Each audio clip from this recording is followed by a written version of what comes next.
क्या है? उत्सव क्या है? कबीर आनंद तो अपरिभाष्य है, अव्याख्य है, गूंगे का गुड़। स्वाद तो ले सकते हो, जान तो सकते हो, जी तो सकते हो, मगर जना ना सकोगे, बता ना सकोगे।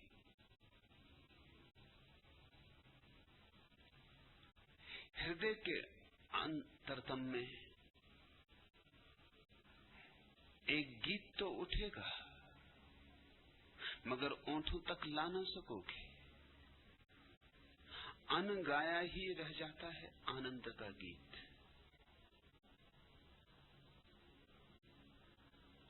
अनकही ही रह जाती है आनंद की अनुभूति। और ऐसा भी नहीं है कि लोगों ने कहने की चेष्टा न की हो। सदियों सदियों में सनातन से सतत जानने वाले चेष्टा करते रहे कि जतला सके उनको जिनकी आंखें अभी बंद हैं, कि याद दिला सके उनको जो दुख के गड्ढों में डूबे हुए हैं, कि बता सके उन्हें कि जीवन में जहर ही जहर नहीं, अमृत भी है, मगर नहीं बतला सके। बताया ही नहीं जा सकता। आनंद का स्वभाव शब्दातीत है। इशारे किए जा सकते हैं, जिसे कोई चांद की तरफ अंगुली उठाए। अंगुली चांद नहीं है, अंगुली से चांद का क्या लेना देना। और कोई ना समझ हो तो अंगुली को पकड़ के बैठ जाए कि यही चांद है। और ऐसे ना समझ बहुत है जिन्होंने मील के पत्थरों को मंजिल समझ के पूजा करनी शुरू कर दी, जो सत्यों को तो भूल गए और शब्दों को छाती से लगा के बैठ गए, जिन्होंने बुद्धों का तो विस्मरण कर दिया, लेकिन उनके वचनों को सिर पर सदियों से ढो रहे। उन वचनों का वजन इतना है हिमालय जैसा कि लोगों का चलना भी मुश्किल हो गया है। बोझ के नीचे दबे, ज्ञान के बोझ के नीचे मर रहे, सड़ रहे। ना समझे लोग इशारे पकड़ लेते और जिस तरफ इशारे किए जाते उस तरफ आंख ही नहीं उठाते। उस तरफ आंख उठाना जरा महंगा सौदा भी है। आनंद को जानना है तो दुख को खोने की तैयारी दिखानी होगी। और तुम कहोगे ये भी कोई महंगी बात है, हम सभी तो दुख खोने को तैयार हैं। नहीं, जरा भी नहीं, 1000 बार नहीं। तुम कहते हो कि दुख खोने को तैयार हो, मगर दुख तुम खोना नहीं चाहते। दुख को तुम पकड़े हो, जोर से पकड़े हो। तुम्हारी दुविधा यही है।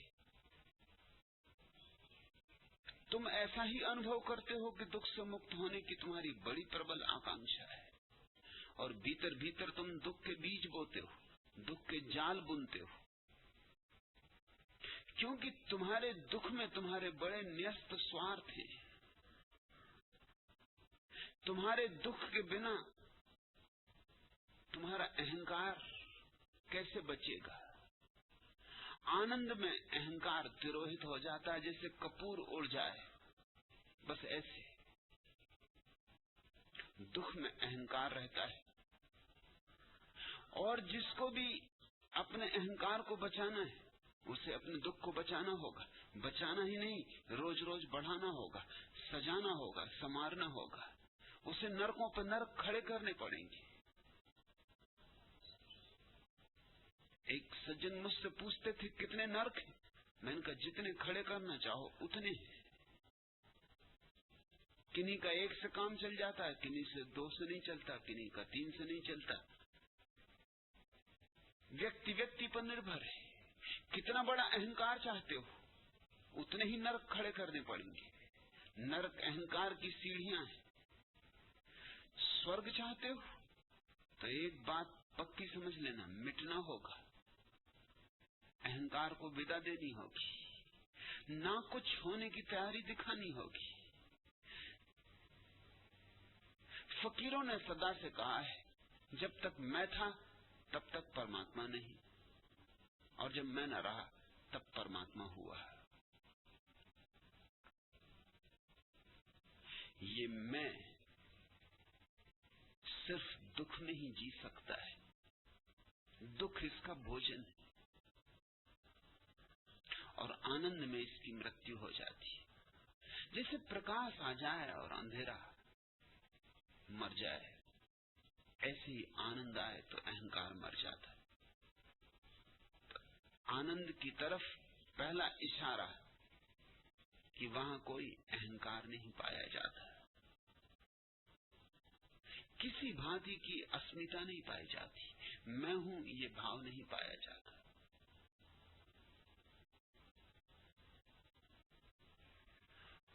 परमात्मा है लेकिन मैं नहीं, सागर है लेकिन बूंद नहीं।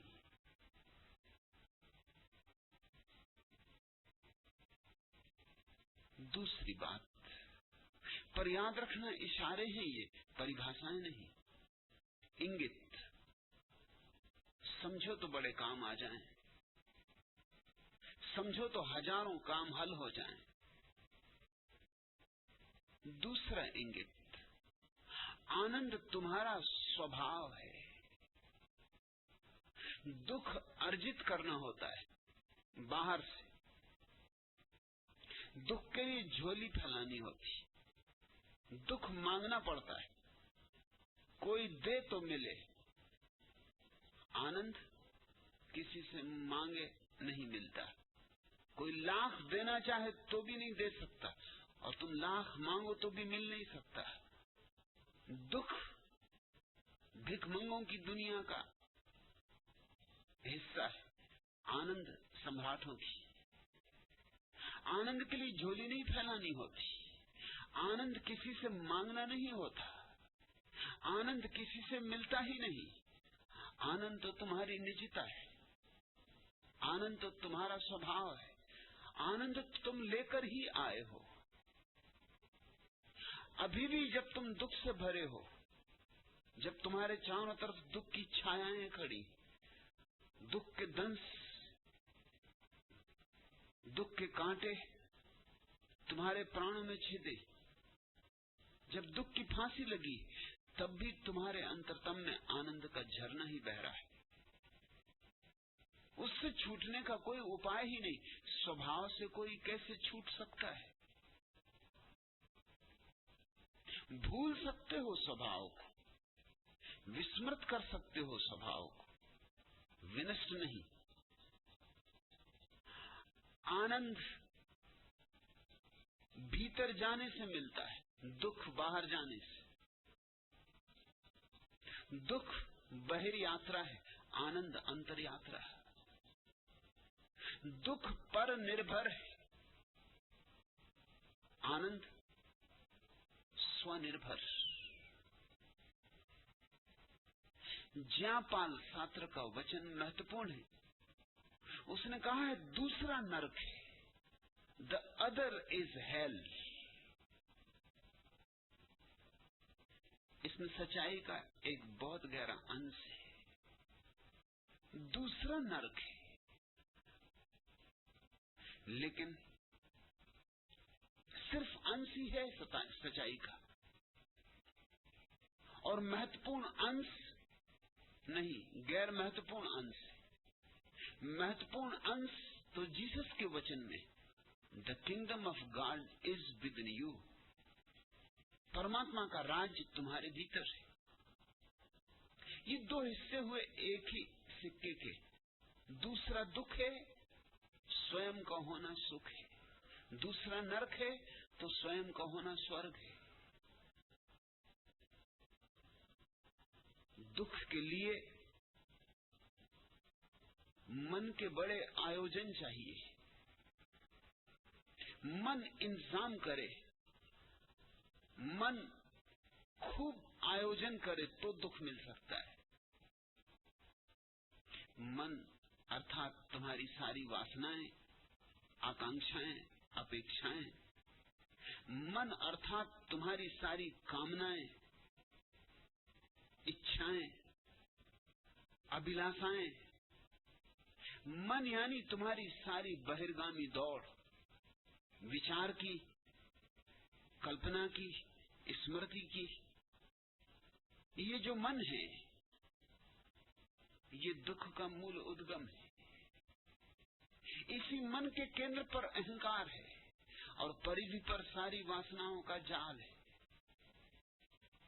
आनंद अमनी दशा है, या जैसा कि संतों ने कहा उन्मनी दशा है, जिसे ज़ेन फकीर कहते हैं, ए स्टेट ऑफ नो माइंड। मन शून्य अवस्था, चित्त रहित अवस्था। पतंजलि ने कहा है चित्त वृत्ति निरोध।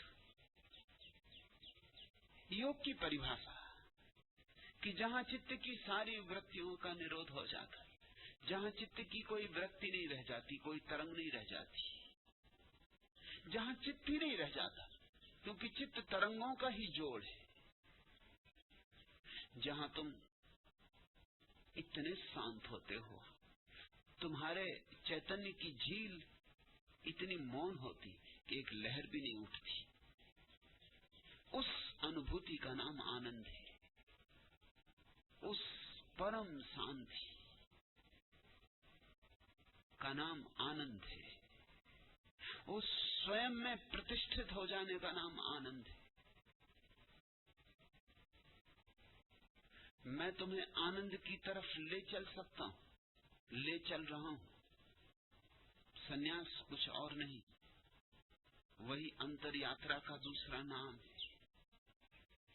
ध्यान कुछ और नहीं, मन से मुक्ति का उपाय है। अमनी दशा की तरफ धीरे धीरे सरकना है। लेकिन मैं तुम्हें बता नहीं सकता कि आनंद क्या है, शब्दों में नहीं। मेरी आंखों में झांको, कबीर मेरी आंखों में झांको, या मेरे पास बैठ के अनुभव करो। मेरे हृदय की तरंगों को अपने हृदय की तरंगों में मिल जाने दो। मेरी अंगुलियों को तुम्हारे हृदय की वीणा पर खेलने दो, और तुम जानोगे कि आनंद क्या है। नहीं, लेकिन शब्दों में, व्याख्याओं में, परिभाषाओं में नहीं समाया जा सकता उस विराट आकाश को। इसलिए ज्ञानी नेति नेति की बात करते रहे, यह भी नहीं, यह भी नहीं। अहंकार आनंद नहीं, यह नेति की भाषा हुई। मन आनंद नहीं है, यह नेति की भाषा हुई। बाहर आनंद नहीं है, यह नेति की भाषा हुई। दूसरे में आनंद नहीं है, यह नेति की भाषा हुई। मगर ये तो बताया कि आनंद क्या नहीं है। आनंद क्या है, यह तो अनबताया रह गया, अनबताया ही रहेगा। मेरा हाथ पकड़ो, मेरे साथ चलो, मैं तुम्हें उस पार ले चलूं। ये नाव लेके उस पार से तुम्हारे लिए ही आया हूं। इसी किनारे पर मत पूछो कि वह किनारा कैसा है। तुम्हारी तकलीफ भी मैं समझता हूं। तुम पक्के हो जाना चाहते हो कि वह किनारा है भी है, तो कैसा है तो इस किनारे से बेहतर है ना। कहीं ऐसा तो न हो कि दुविधा में दोई गए, माया मिली न राम। कहीं ऐसा ना हो कि ये किनारा भी छूट जाए। माना कि यहाँ दुख है, लेकिन कभी कभी सुख की झलकें भी, और माना कि यहाँ कांटे बहुत हैं, मगर कांटों में कभी कभी गुलाब भी तो खिलते हैं। और माना कि असफलता है, विषाद है, पीड़ा है, संताप है, सब हो, लेकिन आशा का दिया तो जलता है। आशा का दिया बुझा तो नहीं। कौन जाने वह किनारा हो कि न हो, यहां से दिखाई भी नहीं पड़ता। और अगर हो भी तो कौन जाने कि वो भी किनारा ऐसा ही किनारा हो। इतनी यात्रा करें और फिर ऐसा ही किनारा हाथ लगे। और ये भी हो सकता है कि वह किनारा इस किनारे से भी बदतर हो। तुम्हारा भय भी मेरी समझ में आता है। तुम इसी किनारे पर आश्वस्त हो जाना चाहते हो। वह किनारा कैसा है, उस किनारे का आनंद क्या है, उस किनारे का अहोभाव क्या है, उस किनारे पर कौन से उत्सव, कौन से महोत्सव मनाए जा रहे हैं, वहां कैसी रोशनी है, वहां कैसे चांद तारे, वहां की वीणा में कैसे गीत उठते, कैसा संगीत उठता है। तुम आश्वस्त होना चाहते हो, मगर मैं लाख सिर पटकूं, कैसे तुम्हें आश्वस्त करूंगा। मैं उस किनारे की बातें कर रहा हूं, रोज ही कर रहा हूं।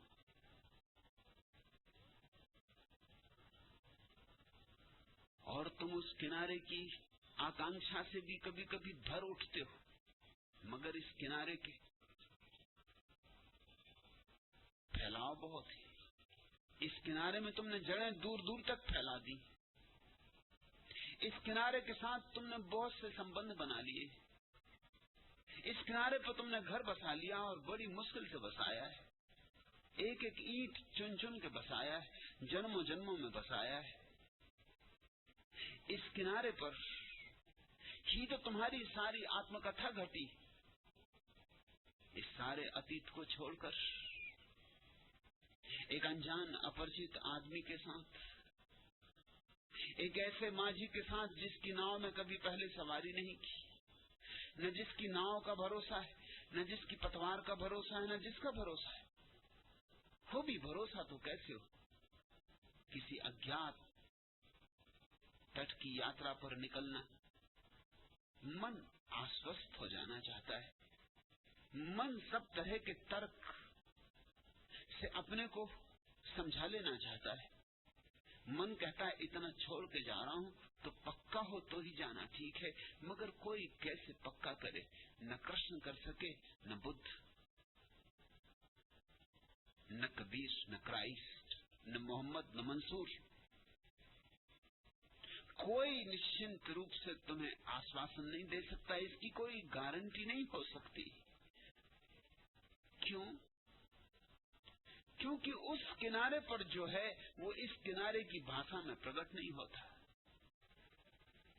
ऐसे समझो कि जैसे किसी देश में हीरे जवाहरात न होते हों, कंकड़ पत्थर ही होते हों, और फिर हीरे जवाहरातों के देश वाला आदमी उस दुनिया में आए और उनसे कहे कि ये क्या है, ये तो सब कंकड़ पत्थर है। तुमने हीरे जवाहरात देखे, तुमने मोती माणिक देखे,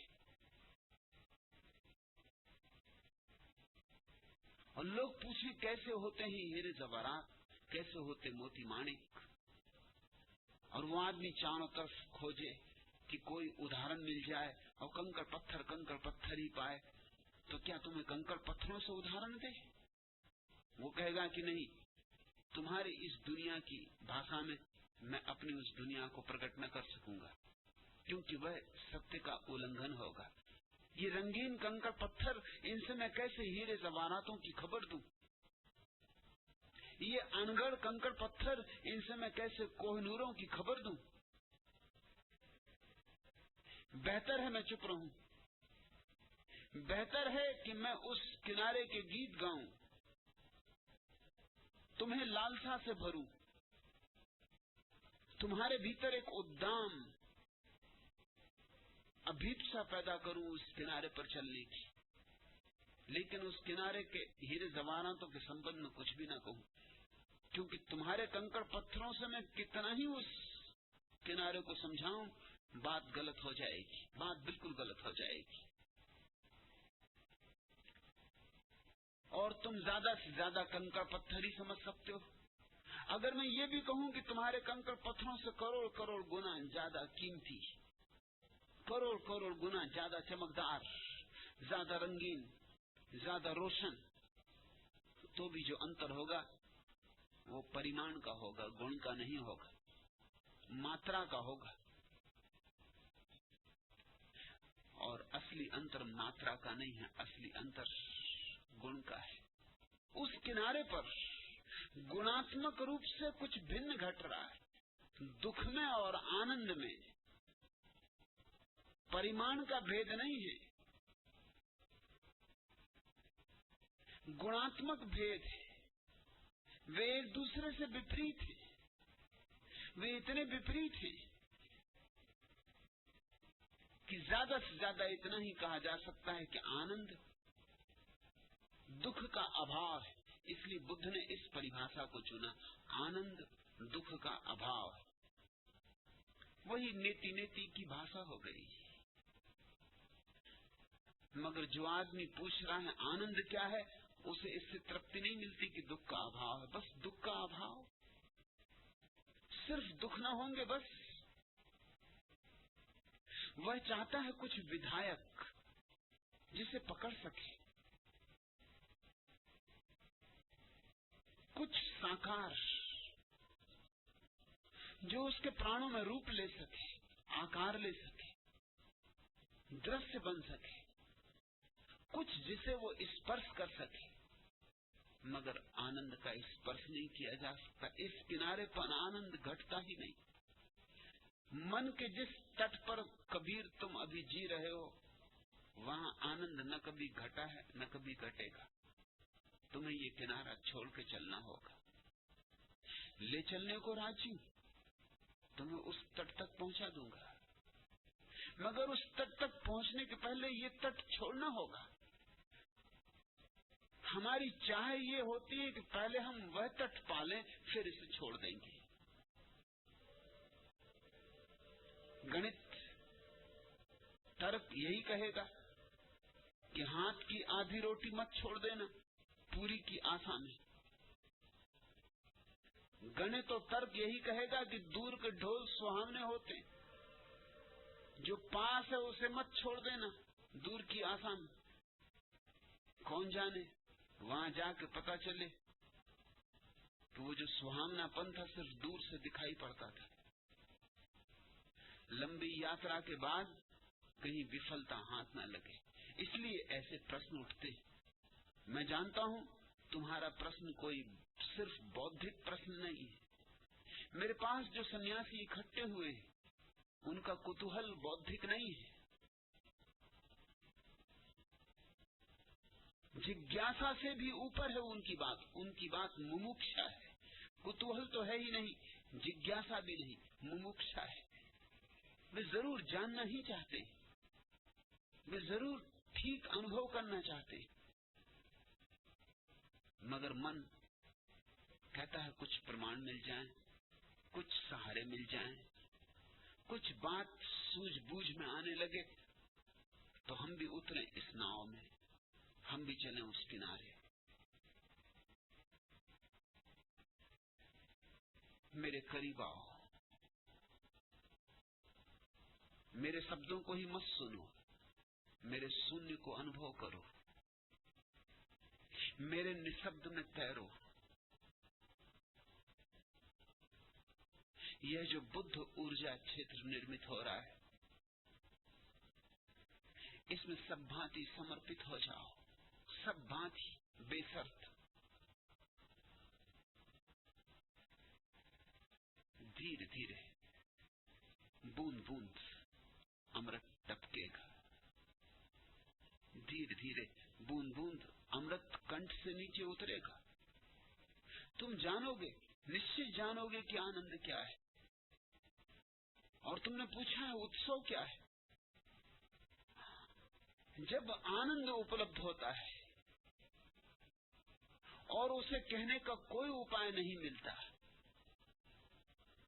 तो उस असहाय अवस्था में उत्सव पैदा होता है। उत्सव आनंद को भाषा में व्यक्त नहीं किया जा सकता, इसलिए पैदा होता है। नाच के कोई पैदा जो नहीं कहा जा सकता वाणी से, नाच के कहता है, पद घुंघरू बांध मीरा नाची रे, वह उत्सव नहीं कह सकता वाणी से, बांसुरी बजा के कहता है, कृष्ण ने बांसुरी बजाई। नहीं कह सकता, नहीं बतला सकता, तो अपनी अलमस्ती से, अपने होने से उसके प्रमाण देता है, वही उत्सव। उत्सव तो यहां चल रहा है। इसी उत्सव के कारण तो अनेक लोगों को कठिनाई हो गई, बड़ी कठिनाई हो गई। कल ही मैंने तुम्हें कहा, किसी ने प्रश्न पूछा था कि कांजी स्वामी और उनके भक्त कहते हैं कि जो सम्यक दृष्टि को उपलब्ध हो गया वहां राग रंग कैसा, और मैं तुमसे कहता हूं जो सम्यक दृष्टि को उपलब्ध हो गया वही राग है, वही रंग है, असली राग, असली रंग। तुमने अभी राग कहां जाना, रंग कहां जाना? तुम्हारे जीवन की फाग अभी आई कहां, गुलाल अभी उड़ी कहां? तुम तो ठीकरे बीन रहे हो, उसी को राग रंग कहते हो। तुम तो बाजार में कूड़ा करकट इकट्ठा कर रहे हो, उसी को राग रंग कहते हो। और जो उस बाजार के कूड़ा करकट छोड़ देता है उसको तुम समझते हो सम्यक दृष्टि, त्यागी, व्रती, वीतरागी। तुम्हें कुछ पता नहीं। वीतरागता राग से मुक्ति नहीं है, वीतरागता महाराग का अवतरण है। वीतरागता राग से भाग जाना नहीं है, बल्कि असली राग का, महाराग का जन्म है। मैं तुमसे कहता हूं कि महावीर से बड़े भोगी जगत में दूसरे नहीं है। तुम अपने को भोगी मत समझना, तुम क्या खास भोगी हो? रोगी हो सकते हो, भोगी नहीं हो। और जिसको तुम भोग समझ रहे हो, खाया पिया मौज कर लिया, सिर्फ उस भोग के धोखे में जीवन को गंवा रहे हो। भोगते हैं महावीर, भोगते हैं बुद्ध, भोगते हैं रामकृष्ण, भोगते हैं रमण। इन्हें मैं कहता हूं महाभोगी, परम भोगी, क्योंकि वे परमात्मा को भोगते, वे परमात्मा को ही पी जाते, वे परमात्मा को ही आत्मसात कर लेते। यहां उत्सव मनाया जा रहा है, क्योंकि यहां आनंद घटा है, घट रहा है।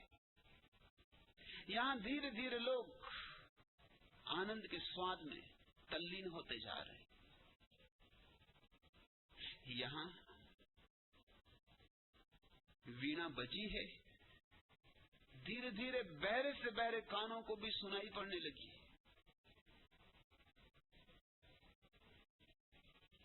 बीन के बजने पर जैसे सांप नाच उठता है, ऐसे आनंद के भीतर बजने पर तुम भी नाच उठोगे। उसी नाच का नाम उत्सव है।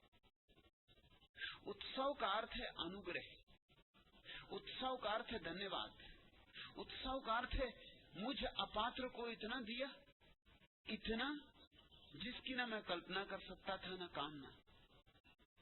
मेरी झोली में पूरा आकाश भर दिया, मेरे हृदय में पूरा अस्तित्व उड़ेल दिया, मेरे छोटे से घट में शाश्वत अमृत ढाल दिया। अब मैं क्या करूं? उस अपूर्व आनंद की स्थिति में नाचोगे नहीं, गाओगे नहीं, उल्लास, उमंग, उत्साह न जगेगा? हजार हजार रूपों में जगेगा। उसका नाम उत्सव है। आनंद का अनुभव और फिर वाणी से उसे कहने का उपाय न मिलने के कारण उत्सव पैदा होता है। उत्सव आनंद की अभिव्यक्ति है, शब्द में नहीं, जीवन में, आचरण में।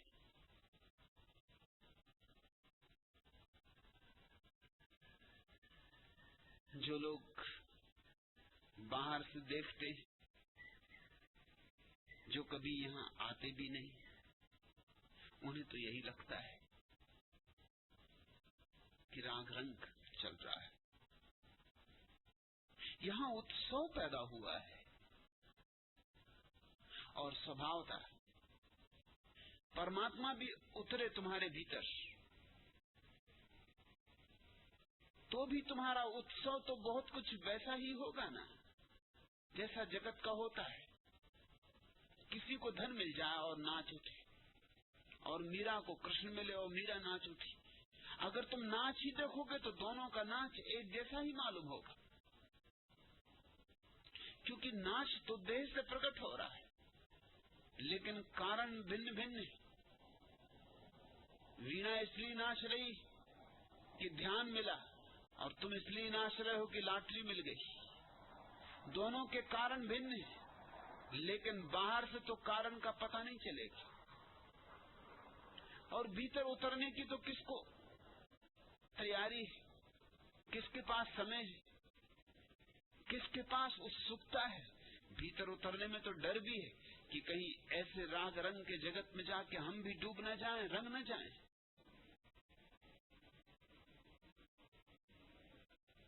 एक वीतरागता का बड़ा झूठा रूप इस देश में प्रचलित हुआ है, निषेधात्मक, नकारात्मक, जीवन विरोधी, उत्सव विरोधी।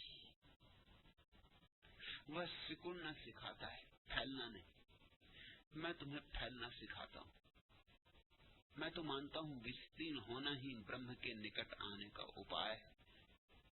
हमारा शब्द विस्तार ब्रह्म शब्द का ही एक रूप है। ब्रह्म का अर्थ होता है जो विस्तीर्ण होता चला जाए, जिसके विस्तार का कोई अंत ही ना आए, फैलता जाए, फैलता जाए। आनंद फैलाव है, दुख सुकड़ाव है। तुमने अनुभव भी किया होगा, जब तुम दुखी होते हो तो बिल्कुल सिकुड़ जाते हो।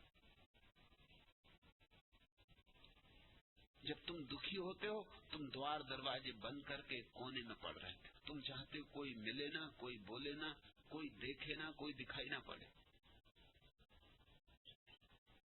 बहुत दुख की अवस्था में आदमी आत्मघात तक कर लेता है, वो भी सिकुड़ने का ही अंतिम उपाय है। ऐसा सिकुड़ जाता है कि अब दोबारा न देखना है रोशनी सूरज की, न देखना है चेहरे लोगों के, न देखना है खिलते गुलाब। जब अपना गुलाब न खिला, जब अपना सूरज न उगा, जब अपने प्राण न जगे, तब दुनिया जागती रहे, इससे क्या, हम तो सोते। आत्महत्या अंतिम उपाय है सिकुड़ने का, उससे ज्यादा और सिकुड़ना नहीं हो सकता। दुख आत्मघाती है और आनंद आत्मा की विस्तीर्णता है। आत्मा इतनी बड़ी होती जाती है कि दूसरे भी उसमें समाने लगते। आत्मा इतनी बड़ी हो जाती है कि चांद तारे उसके भीतर आ जाते। स्वामी राम ने कहा है कि जब मैं सोया था तो सोचता था चांद तारे मुझसे बाहर हैं, जब मैं जागा तो मैंने पाया चांद तारे मेरे भीतर। मेरे ही भीतर सूरज और मेरे ही भीतर चांद और मेरे भीतर तारे घूम रहे। किसी ने राम से पूछा कि चांद तारे बनाए किसने? राम ने कहा मुझसे पूछते हो? अरे मुझसे पूछते हो, मैंने ही बनाए। मैंने ही पहली बार अंगुली के इशारे से चांद तारों को जुम्बिश दी थी। तुम तो पागल कहोगे इस आदमी को, लेकिन यह आदमी बड़ी गहरी और पते की बात कह रहा है। ये कह रहा है कि अब राम नहीं हूं मैं, राम जिसे तुम जानते रहे, अब तो मैं सच में ही राम हूं, राम जिसे तुम नहीं जानते।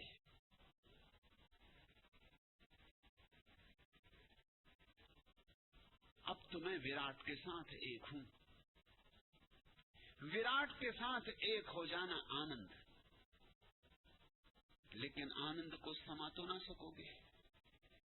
आनंद तो उछलेगा, आनंद तो अभिव्यक्त होगा, आनंद तो बजेगा, हजार हजार रागों में,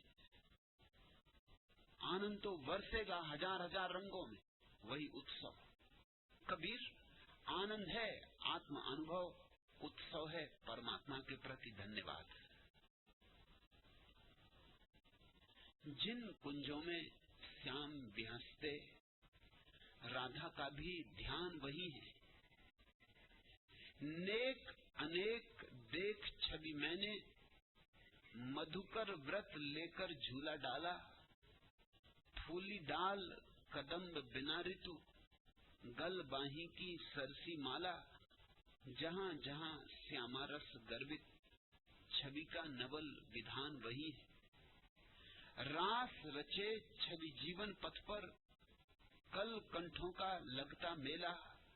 मगर एक स्वर विलक की सबसे, जिसने अटखेली से खेला। हंसी खेल यह जीवन भर का, जिसमें भ्रम विज्ञान नहीं है। नास्तिक के सर पर चढ़ बोली, आंख मूंद कर हंसी ठिठोली। तुम भगवान बनो मैं पूजूं, सतदल की लेकर मधुटोली। अब मंदिर में देवी शारदा, सीखा पूजन ध्यान वही है। जिन कुंजों में श्याम विहसते, राधा का भी ध्यान वही। खोजी तो राधा है, जिसे खोज रहा है वह कृष्ण।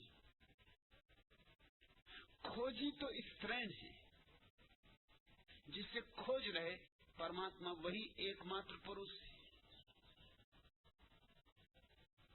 जिन कुंजों में श्याम विहसते, राधा का भी ध्यान वही। अपने ध्यान को ले चलो दूर, ले चलो उस पार। जिन कुंजों में श्याम विहसते, जहां परमात्मा का वास है, उस तरफ अपनी आंखों को टिकाओ। जैसे जैसे परमात्मा की तरफ सरकोगे, वैसे वैसे आनंद का स्वाद उपलब्ध होना शुरू हो जाए। नेक अनेक देख छवि मैंने, मधुकर व्रत लेकर झूला डाला। डालो अब झूले, फूली डाल कदम्ब बिना ऋतु। और अगर तुम्हारी तैयारी हो तो बिना ऋतु भी कदम्ब की डाल फूल जाए। और तुम्हारी तैयारी हो तो कभी भी वसंत आने को तैयार है। वसंत द्वार पर खड़ा है। मधुमास तुम्हारी झोली भर देने को आतुर है, फूलों से, तारों से। फूली डाल कदम्ब बिना ऋतु, गल बाही की सरसी माला। जहां जहां श्यामा रस गर्वित, छवि का नवल विधान वही। और तुम्हें थोड़ी थोड़ी झलक मिलने लगे शाम की, सत्य की या स्वयं की, कि बस तुम्हारे जीवन में झूला डला, कि आया सावन, कि आया गीत गाने का मौसम, कि पैरों में घूंघर बांधने का क्षण, कि ढोलों पे थाप देने का क्षण, कि बजे अब बांसुरी। ये सुनते हो दूर कोयल की कुहू कुहू। ऐसे ही तुम्हारे प्राणों में भी कोयल छिपी है। तुम्हारे अंतरतम में भी पपीहा है, जो पुकार रहा पी कहां। मगर तुम्हारे सिर में इतना शोरगुल, उस शोरगुल के कारण तुम सुन नहीं पाते। और तुम्हारे शोरगुल में जिस चीज से सहारा मिल जाए, उसे तुम्हारा शोरगुल जल्दी से पकड़ लेता है।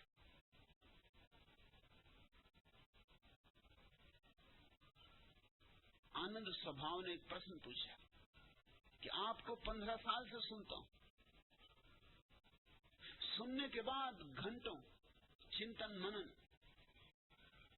की धारा जारी रहती, लेकिन परसों आपका प्रवचन सुना, बहुत खोखला लगा।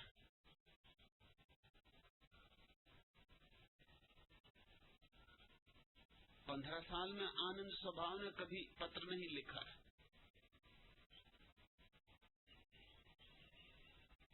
15 साल सुनने के बाद चिंतन मनन घंटों चलता था। वो चिंतन मनन क्या है? वो तुम्हारे भीतर शोरगुल है। और परसों चूंकि चिंतन मनन नहीं चला तो प्रवचन खोखला लगा। परसों की ही बात तुम्हारे काम की थी स्वभाव, बाकी 15 साल तो यूं ही गए। परसों की ही बात सुन के अगर तुम चुप हो गए होते, मौन हो गए होते,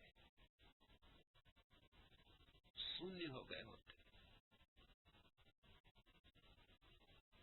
तो कोई बंद द्वार खुल जाता। लेकिन लोग सुनने भी आते हैं तो सुनने के लिए थोड़ी आते हैं।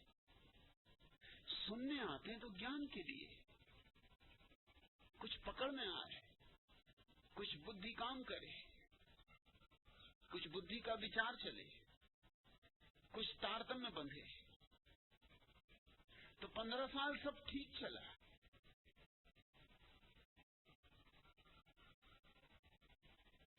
क्योंकि मेरे विचारों ने तुम्हारे भीतर और विचारों का ऊहापोह जगा दिया। लोग सोचते हैं चिंतन मनन बड़ी मूल्य की चीजें, 2 कौड़ी का मूल्य है उनका। शून्य के अतिरिक्त और किसी चीज का कोई मूल्य नहीं।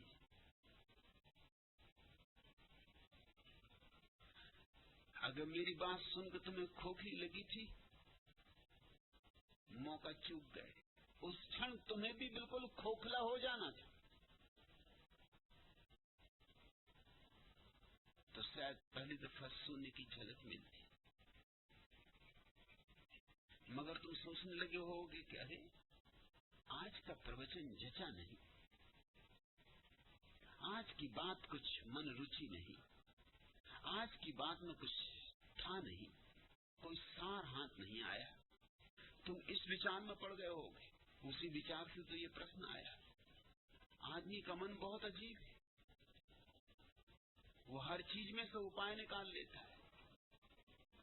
मुल्ला नसरुद्दीन की पत्नी रात अचानक मुल्ला को झकझोर के बोली, आधी रात, सुनते हो जी, नीचे से खटर पटर की आवाजें आ रही, लगता है कि चोर आ गए, जरा नीचे जाकर देखना। तो मुल्ला नसरुद्दीन ने कंबल सिर के ऊपर खींची हुए कहा, बकवास बंद करो, चुपचाप सो जाओ।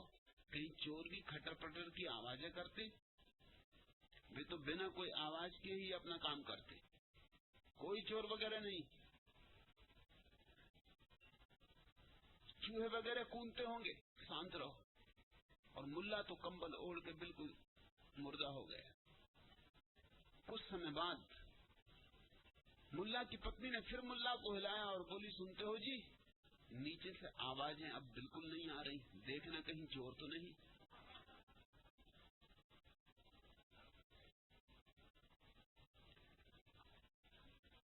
आदमी का मन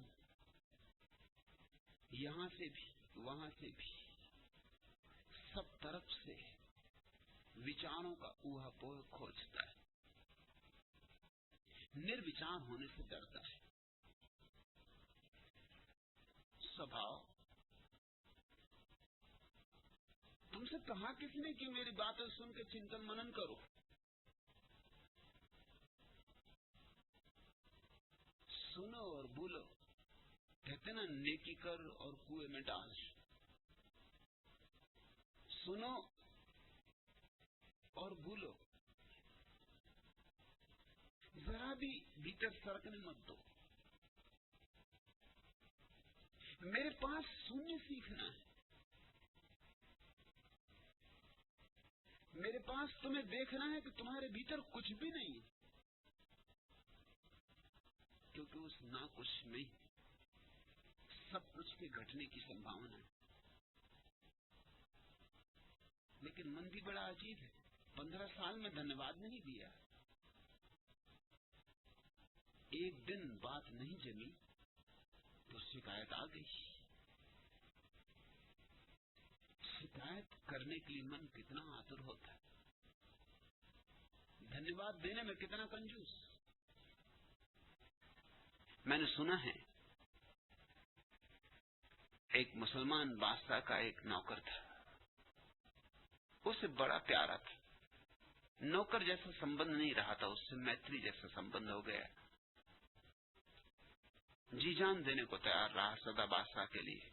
शिकार को गए थे, दोनों रास्ता भटक गए, एक झाड़ के नीचे रुके छाया में।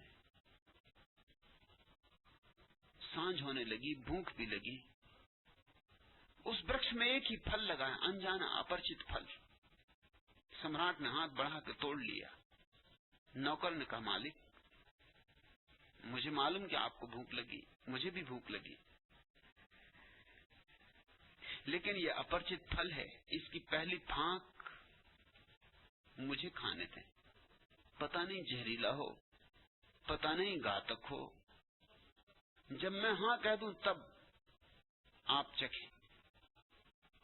सम्राट ने 4 फांकें की, एक फांक अपने दास को दी।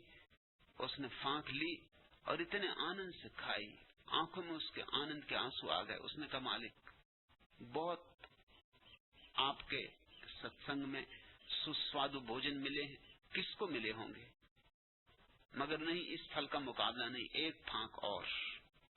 दूसरी भी ले ली, वो भी खा गया और सम्राट से बोला कि मालिक कभी आपसे कुछ मांगा नहीं, आज पहली बार मांगता हूं, तीसरी फांक और। सम्राट ने तीसरी फांक भी दे दी। इतना ही प्रेम था उस नौकर पर। लेकिन जब उसने कहा, मालिक बस आखिरी इच्छा पूरी कर दें, अब जीवन में दोबारा आपसे कुछ कभी नहीं मांगूंगा, ये चौथी फांक भी दे दें, तो सम्राट ने कहा, तू अब जाति कर रहा है। और जल्दी से सम्राट ने एक कौर उस फांक में से ले लिया, तत्क्षण थूका। इतनी जहरीली चीज उसने जीवन में कभी खाई ही नहीं थी। उसने नौकर से कहा, पागल, तू मांग मांग के ये फांके खा गया, ये तो शुद्ध जहर है, तूने कहा क्यों नहीं? तो उस नौकर ने कहा, मालिक जिन हाथों से बहुत सुस्वादु भोजन मिले, उस हाथ से मिली 1-2 कड़वी फांकों के लिए शिकायत करनी शोभा नहीं देता, इसलिए चुप रह गया।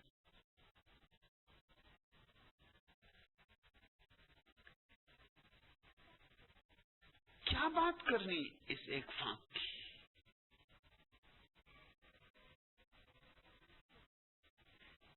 लेकिन स्वभाव को एक दिन बात नहीं जमी, शिकायत तत्क्षण आ गई। 15 साल जमी, धन्यवाद नहीं आया। ऐसा हमारा मन है। और मैं तुमसे कहता हूं कि जो बात तुम्हें नहीं जमी, वही काम की थी। तुम्हें जमती ही कौन सी बातें? तुम्हें जमती वही बातें जो तुमसे तालमेल खाती। जो तुमसे तालमेल खाती हैं, वे तुमको ही मजबूत कर जाती। जो बातें तुमसे तालमेल नहीं खाती, जो तुम्हें मजबूत नहीं करती, उनमें तुम्हें सार नहीं मालूम होता। फिर जिनका मुझसे प्रेम है, उनके लिए यह असंभव है कि मैंने जो बात कही हो वो खोखली हो। ये सोचना असंभव है। अगर खोखली भी कही है तो उसमें भी कुछ राज होगा। वह भी किसी के लिए कही गई होगी। हो सकता है वह स्वभाव के लिए ही कही गई थी।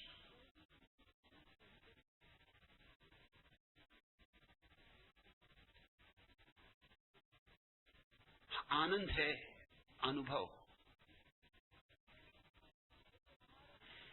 लेकिन हमारे मन की आदतें तो दुख ही दुख की।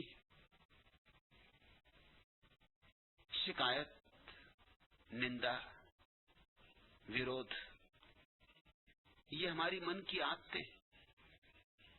इन आदतों से जागो तो आनंद तो अभी घट जाए, इसी क्षण, यही, क्योंकि सारा अस्तित्व आनंद से भरपूर है, लबालब। सिर्फ तुम उसे अपने भीतर लेने को राजी नहीं हो। तुम्हारे द्वार दरवाजे बंद हैं। खोलो द्वार दरवाजे। ये तुम्हारी सारी इंद्रियां आनंद के द्वार बने। ये तुम्हारी देह आनंद को झेलने के लिए पात्र बने। ये तुम्हारा मन आनंद को अंगीकार करने के योग शांत बने। ये तुम्हारे प्राण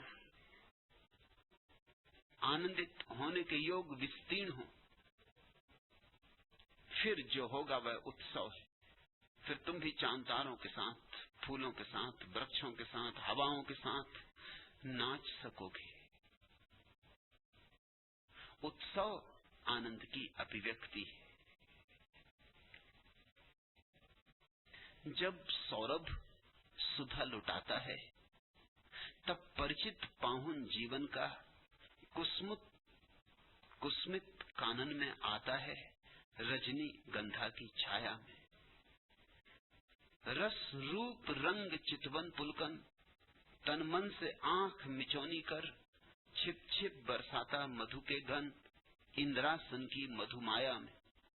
मोती निर्माल्य सजे जग की, वह रात बड़ी छोटी होती, प्रिबात बड़ी खोटी होती, कंचन पारस की काया में।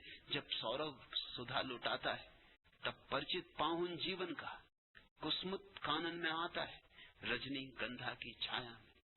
तुम तैयार हो, प्यारा आएगा, पाहुन आएगा। तुम तैयार हो। तुम अभी से मत पूछो कि प्रकाश कैसा होगा, आंख खोलो। तुम अभी से मत पूछो कि वीणा वादन के स्वर कैसे होंगे, कान खोलो। कबीर जागो, आनंद बरस रहा है। आनंद तुम्हारा स्वभाव है, अस्तित्व का स्वभाव है। तुम सोए हो इसलिए अपरिचित हो। खोजना नहीं है कहीं, सिर्फ जाग, सिर्फ जाग, सिर्फ होश, सिर्फ पुनः स्मृति अपने निज की। और तत्क्षण बरस उठता है आनंद, जैसे मेघ बरस जाए। और बरसते मेघों के नीचे नाचते मोर देखे, वही उत्सव है। ऐसे ही मैं तुम्हें भी नाचते हुए देखना चाहूंगा। नृत्य के ही पाठ दे रहा हूं, गीत के ही पाठ दे रहा हूं।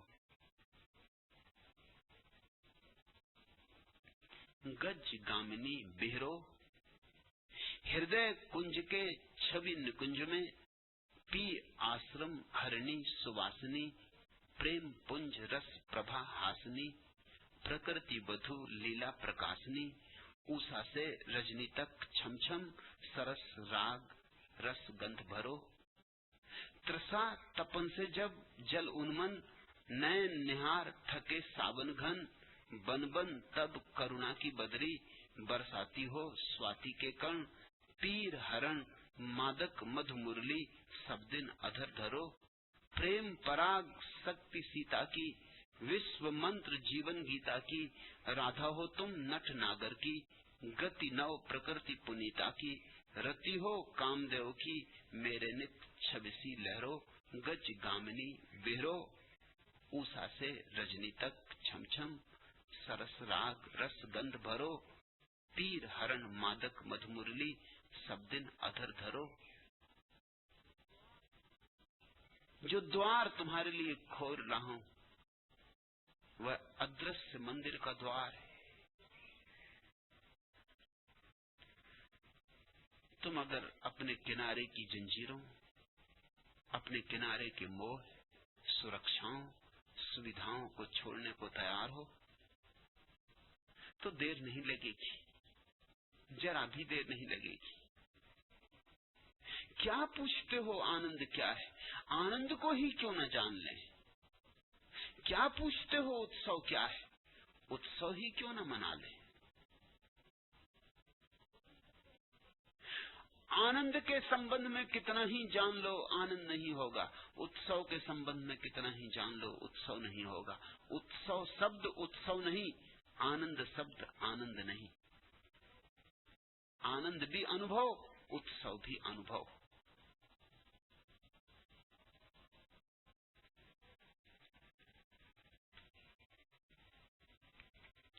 दूसरा प्रश्न, भगवान, क्या जीवन मात्र संघर्ष ही है? संघर्ष और संघर्ष या कुछ और भी?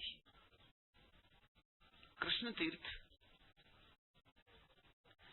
जीवन तो वही हो जाता है जैसा तुम उसे बनाते हो। तुम मालिक हो, जीवन तुम्हारा है, तुम नियंता हो, तुम निर्णायक हो। जीवन तो एक अनगढ़ पत्थर है, इससे तुम क्या बनाओगे सब तुम पर निर्भर है। चाहो तो इस अनगढ़ पत्थर को किसी की छाती पर रख दो, चाहो तो इस अनगढ़ पत्थर को किसी के सिर पर पटक दो, प्राण ले लो।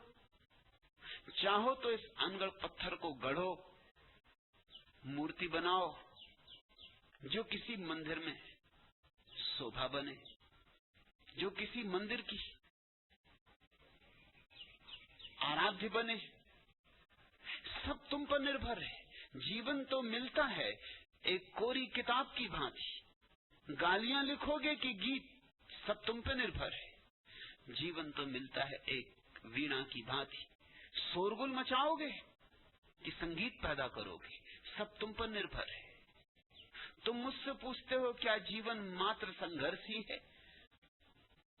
अधिक लोग जीवन को संघर्ष की तरह ही जानते, क्योंकि उन्होंने अहंकार को ही जीवन का आधार बना लिया। अहंकार है तो जीवन संघर्ष है। अगर अहंकार ही अहंकार है तो जीवन संघर्ष ही संघर्ष है। और ऐसा संघर्ष जिसमें विजय कभी नहीं आएगी, ऐसा संघर्ष जिसमें दौड़ोगे तो बहुत लेकिन पहुंचोगे कहीं भी नहीं, ऐसा संघर्ष जिसमें जलोगे तिल तिल, सड़ोगे तिल तिल, और मृत्यु के अतिरिक्त तुम्हारी कोई उपलब्धि नहीं होगी। अहंकार अगर तुम्हारे जीवन का आधार है तो तुम्हारा जीवन सिर्फ युद्ध होगा, ईर्ष्या, जलन, वैमनस्य, हिंसा। अहंकार अगर तुम्हारे जीवन की बुनियाद है तो तुम्हारा जीवन सिवाय राजनीति के और कुछ भी नहीं होगा। और ध्यान रखना, जब मैं कहता हूं राजनीति तो मेरा अर्थ उन सारी जीवन दिशाओं से है जहां तुम दूसरों के साथ प्रतियोगिता करते हो, स्पर्धा करते हो। वो जो बाजार में धन के लिए लड़ रहा है वो भी राजनीति में है। वो राज करना चाहता है धन के बल पर। वो जो ज्ञान के सागर में किसी विश्वविद्यालय में उपाधियों पर उपाधियां इकट्ठी किए जा रहा है, वो भी राजनीति में है। वो राज करना चाहता है उपाधियों के बल पर।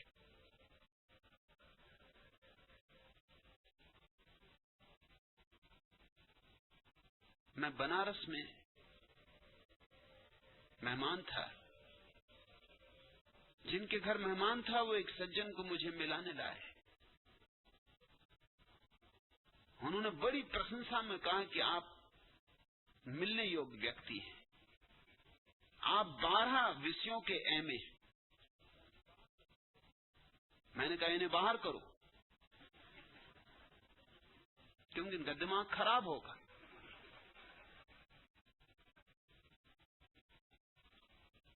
जिंदगी कमाई 12 विषयों के एमए होने, एक आध विषय में एमए होना ठीक है, माफ किया जा सकता है, लेकिन 12 विषयों में होश है इस आदमी को?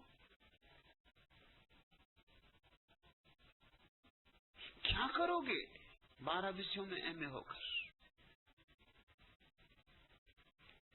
नहीं, लेकिन ये भी अकड़ बन गई, ये भी अहंकार को तृप्त कर रही बात कि और कोई इतने ज्यादा विषयों में एमए नहीं जितने विषयों में मैं हूं।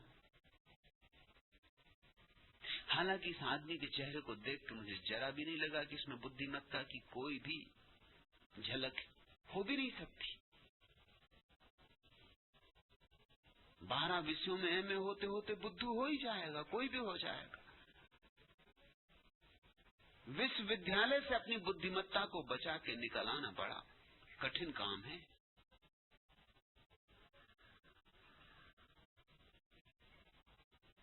जब पहली दफा हेनरी थारो विश्वविद्यालय से घर वापस लौटा तो गांव के एक बूढ़े आदमी ने आकर उसकी पीठ ठोंकी और कहा, बेटा मैं बहुत खुश हूं। हेनरी थारो ने कहा, क्या आप खुश हैं क्योंकि मैं विश्वविद्यालय की बड़ी उपाधि लेकर लौटा? उसने कहा कि नहीं नहीं, मुझे गलत मत समझना, मैं इसलिए खुश हूं, मैं देखने आया था कि विश्वविद्यालय ने तुझे बर्बाद तो नहीं कर दिया, मगर तू बच के आ गया। तेरी आंखों में अभी भी बुद्धिमानी दिखाई पड़ती, तेरी आंखों में अभी भी थोड़ा होश, चमक है, तेरे चेहरे पे अभी भी प्रतिभा है। तू अपनी प्रतिभा बचा के लौट आया, यही देखने में आया था। विश्वविद्यालय में से 99% लोग प्रतिभा बचा के नहीं लौटते। और जो आदमी 12 विषयों में एमए करता रहा, करते ही रहा, जिंदगी इसी में गंवा दी। ये भी राजनीति है। राजनीति का अर्थ है स्पर्धा, संघर्ष। यहां दूसरों को हराना है, दूसरों को मिटाना है, यहां दूसरों के सिरों के ऊपर चढ़ना है, यहां दूसरों की लाशें भी पड़ जाएं तो कोई फिक्र नहीं, लेकिन पदों पर, प्रतिष्ठा पर, सम्मान पर पहुंचना है। अहंकार की छाया है राजनीति, इसलिए निरअहंकारी राजनीति में नहीं हो सकता, न धन की, न पद की, न ज्ञान की, न त्याग की। निरअहंकारी इस स्पर्धा में ही नहीं होता। निरअहंकारी सिर्फ होता है आनंदमग्न, मस्त। निरअहंकारी के लिए कल नहीं है सुख, अभी है सुख, यही है सुख। अहंकारी के लिए कल लड़ेगा, धन कमाएगा, बचाएगा, बड़े पदों पर पहुंचेगा, तब सुख होगा। अहंकारी का सुख किन्हीं शर्तों पर निर्भर है। कृष्ण तीर्थ, अगर अहंकार से जियोगे तो जीवन संघर्ष है, और अगर जीवन संघर्ष है तो याद रखना तुम परमात्मा को कभी पहचान न पाओगे, क्योंकि परमात्मा को संघर्ष से नहीं जाना जाता। परमात्मा के साथ कोई युद्ध थोड़ी करना है, परमात्मा पर कोई विजय थोड़ी करनी, परमात्मा के सिर पे जाके कोई विजय का झंडा थोड़ी गाड़ना है। परमात्मा कोई धन तो नहीं है जिसे तुम तिजोरी में बंद करोगे, परमात्मा कोई वस्तु तो नहीं है जिसे तुम मुट्ठी में बांध लोगे, और परमात्मा कोई ऐसी चीज तो नहीं है कि एक ने पा लिया तो अब तुम कैसे पाओगे। जरा फर्क समझना, अगर एक आदमी ने धन पा लिया तो तुम्हें पाने में मुश्किल हो जाएगी, उतना धन कम हो गया। अगर एक आदमी प्रधानमंत्री हो गया तो अब तुम कैसे होगे। एक ही कुर्सी पे 2 आदमी तो नहीं बैठ सकते, हालांकि कोशिश करते हैं कई आदमी एक साथ बैठने की। अभी इस वक्त इस देश में 3 आदमी एक साथ बैठने की कोशिश में लगे हुए, एक ही कुर्सी पे।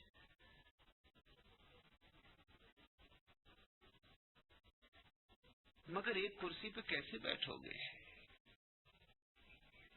धक्कम धुक्की होगी।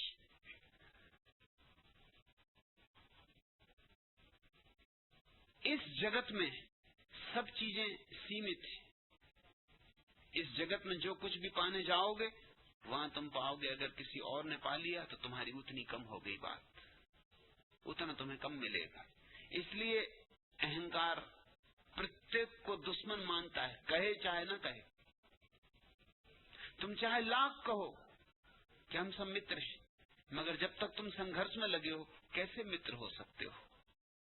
तुम भी धन खोजने चले हो, तुम्हारा पड़ोसी भी धन खोजने चला है, तुम मित्र हो कैसे सकते हो? अगर पड़ोसी ने पहले पा लिया तो तुम चूकोगे, अगर तुमने पहले पा लिया तो पड़ोसी चूकेगा। दुश्मनी ही होगी, मित्रता ऊपर ऊपर होगी, औपचारिक होगी। हमने प्रतिस्पर्धा को इतना फैला दिया है, हमने लोगों के खून में राजनीति का जहर इस तरह डाला है, इस दुनिया में मैत्री असंभव हो गई। शत्रु ही शत्रु हैं और संघर्ष ही संघर्ष है। इस संघर्ष और शत्रुता में घिरे तुम परमात्मा को नहीं जान पाओगे, आनंद नहीं जान पाओगे, उत्सव नहीं जान पाओगे। तुम्हारे जीवन में जो घटने योग्य कभी नहीं घटेगा। तुम रहोगे, किसी तरह घसटोगे और मरोगे। तुम्हारी जिंदगी में कोई भी अर्थवत्ता नहीं होगी। भगवत्ता ही नहीं होगी तो अर्थवत्ता कैसे होगी? भगवान के बिना कोई अर्थ नहीं है। लेकिन यही कोई एक ढंग नहीं है जीने का। जीने के और भी ढंग है। संघर्ष से क्यों जीते हो? समर्पण से क्यों नहीं? लड़के जीने की भी बात क्या, बिना लड़के भी जिया जा सकता है।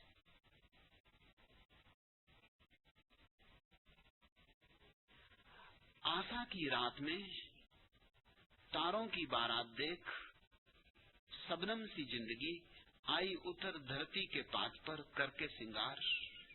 सिंदूर भरे मांग से सूरज का मुख हुआ लाल, गाल पर अनुराग की पड़ी भंवर। जाने कब ढुलक गई पानी की माया, मिट्टी की काया, राम नाम सत्य है। धरती का सत्य, युग युग का सत्य, फिर सत्य से भय क्यों? इसलिए कि नर ने न मानी हार, लड़ रहा काल से, लड़ता रहा है, लड़ता रहेगा। वंशज भगीरथ का जब तक न बहता है वह तरण सा गंगा की धार में। एक तो है तैरना और एक है तरण सा गंगा की धार में बह जाना। एक तो है लड़ना, लड़ने का अर्थ है अस्तित्व को तुमने शत्रु मान लिया, और एक है मैं अस्तित्व का अंग हूं। लड़ना किससे? बह जाना गंगा की धार में तरण की भांति। फिर जीवन में एक दूसरा ही स्वाद उत्पन्न होता है। उसे ही मैं सन्यास का स्वाद कहता हूं। बह जाना गंगा की धार में, लड़ना मत, तैरना मत। गंगा पराई थोड़ी, अपनी है। गंगा से हम भिन्न तो नहीं। तैरना क्या है, लड़ना क्या है? कृष्ण तीर्थ, जीवन संघर्ष ही संघर्ष नहीं है, यद्यपि अधिक लोग इसी तरह जीवन को जान पाते। जीवन आनंद भी है, उत्सव भी है, और मजा यह कि संघर्ष संताप पैदा करता है, संघर्ष विफलता लाता है, विजय नहीं। और समर्पण अपूर्व शांति पैदा करता है और सफलता लाता है, विजय लाता है। परमात्मा के जगत के नियम बड़े अनूठे हैं। इसलिए तो कबीर जैसे लोग उलट बांसियां कहे। उलट बांसियां इसलिए कहे कि परमात्मा के नियम बड़े अनूठे हैं। जैसे इस जगत में अगर कुछ बचाना है तो छीना झपटी करो, अगर परमात्मा के जगत में कुछ बचाना है तो बांटो, लुटाओ। जीसस ने कहा जो बचाएगा उसका छीन लिया जाएगा, और जो लुटाएगा उसका बच जाएगा। जीसस ने कहा है जो इस जगत में प्रथम है वो मेरे प्रभु के राज्य में अंतिम होंगे, और जो इस जगत में अंतिम है मेरे प्रभु के राज्य में प्रथम। वहां गणित कुछ और है। अगर धन को लुटाओगे तो भिखमंगे हो जाओगे, और अगर ध्यान को लुटाया तो सम्राट हो जाओगे। अगर धन को लुटाया तो आज नहीं कल मांगोगे दर-दर, और अगर प्रेम को लुटाया तो अनंत स्रोत खुल जाएंगे जो बंद पड़े। रोज नया नया प्रेम तुम्हारे भीतर उमकता आएगा, नए नए झरने ताजी ताजी प्रेम की ऊर्जा तुम्हारे भीतर लाने लगेंगे। जो कुआं बंद कर दिया जाए वो सड़ जाता है, उसके झरने भी बंद हो जाते, उसका जल भी विषाक्त हो जाता है। कुआं तो जीता है, भरते रहो पानी, उलीचते रहो पानी। इसलिए ज्ञानी कहते हैं दोनों हाथ उलीचिए। एक हाथ से भी काम नहीं चलेगा, दोनों हाथों से उलीचो, बांटो। मगर बांट तो तुम तभी सकते हो जब तुम्हारे जीवन की दिशा संघर्ष ना हो, समर्पण। जब तुम्हारे जीवन की दिशा युद्ध ना हो, विश्राम हो। जब तुम तलवार लेके न जूझो बल्कि हाथ में एक फूल लेके। जबकि तुम्हारे ओंठों पर बांसुरी हो, हाथ में तलवार नहीं।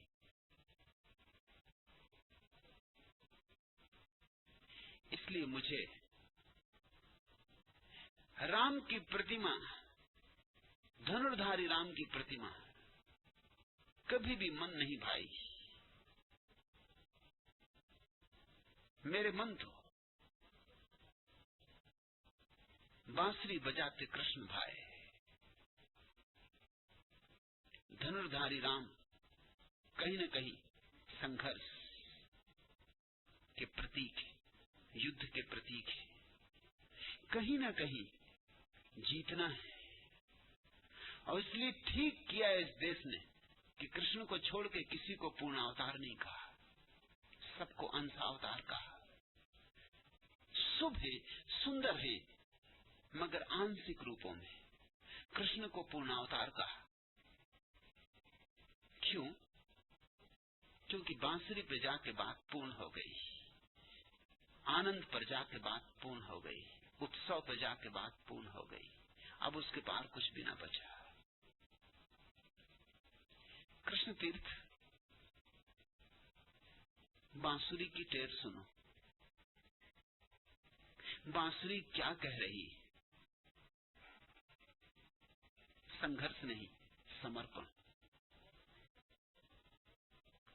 और विजय सुनिश्चित है। तैरो मत बहो, गंगा सागर की तरफ जा ही रही है, तुम भी पहुंच जाओगे।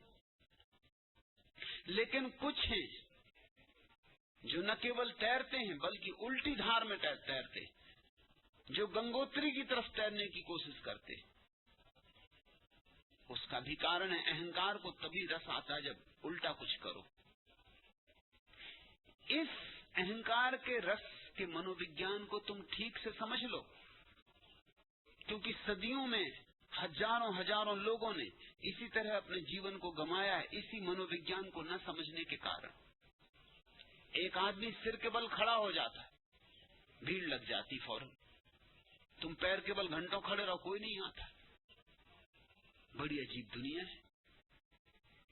उल्टे में इसका बड़ा रस है। एक आदमी उल्टे सीधे शरीर को मोड़े तोड़े, बस लोग कहने लगते हैं कि महायोगी।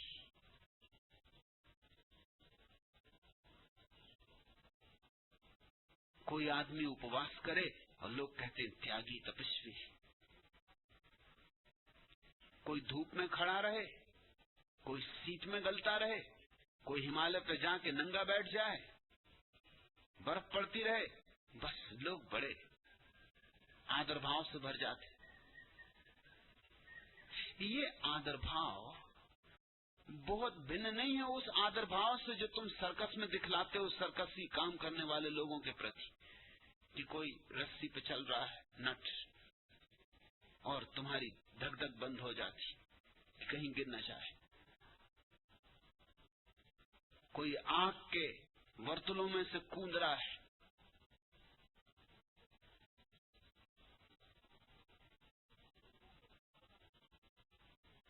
सिंहों को नचा रहा है। मैंने सुना है एक सर्कस में ऐसा हुआ।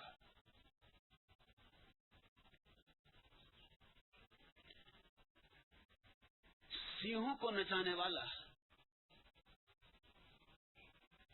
अचानक हार्ट फेल से मर गया।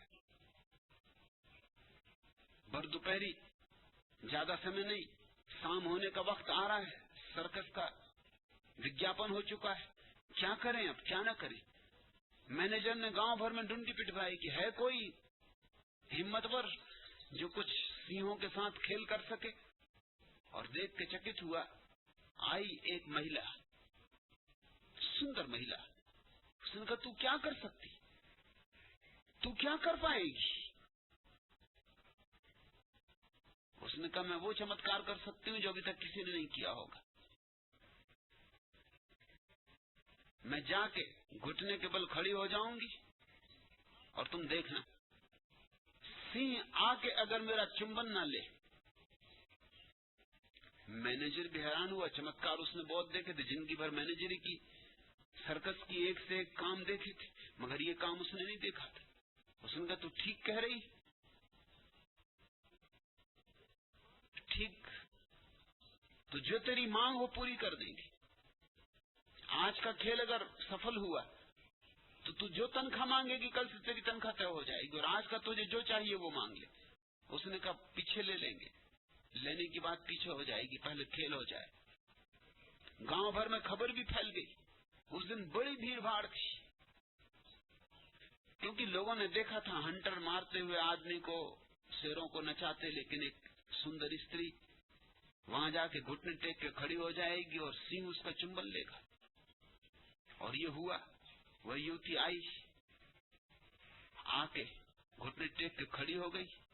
सिंह आया, सख्ता छा गया, लोगों की सांसें बंद हो गई। लोगों ने तो समझा कि मारी गई बेचारी, हाथ में कोड़ा तक नहीं, बचाव का कोई उपाय नहीं। और मैनेजर ने दरवाजा भी बंद करवा दिया था कटघरे का, क्योंकि ये खतरनाक मामला, नया मामला, क्या हो इसका परिणाम, शेर कहीं बाहर आ जाए, कुछ से कुछ हो जाए। सिंह दहाड़ा, उसकी दहाड़ सुन के क्या हालत हुई होगी, मगर युवती अडिग खड़ी रही। सिंह दहाड़ा, पास आया, फिर पूंछ हिलाने लगा, फिर आकर उसने स्त्री का चुंबन लिया और वापस जाके अपनी कुर्सी पे बैठ गया। चमत्कार।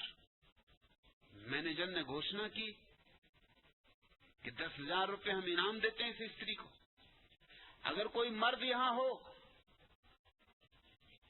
जो ये काम करके दिखा सकता हो तो उसके लिए हम 20,000 देंगे। मुल्ला नसरुद्दीन खड़ा हो गया।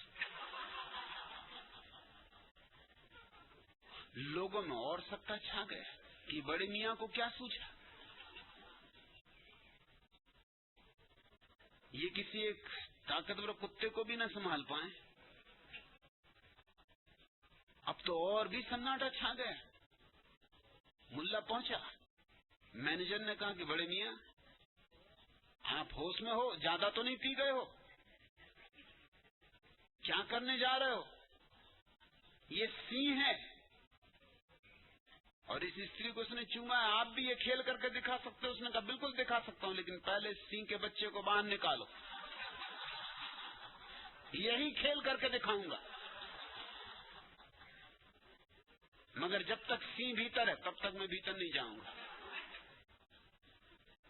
लोग उल्टे काम करने में तो राजी होते, इसके लिए कोई राजी नहीं हुआ। लोगों ने कहा, बड़े मियां, हमें पहले ही पता था कि तुमसे क्या होगा, ये भी तुमने खूब शर्त लगाई।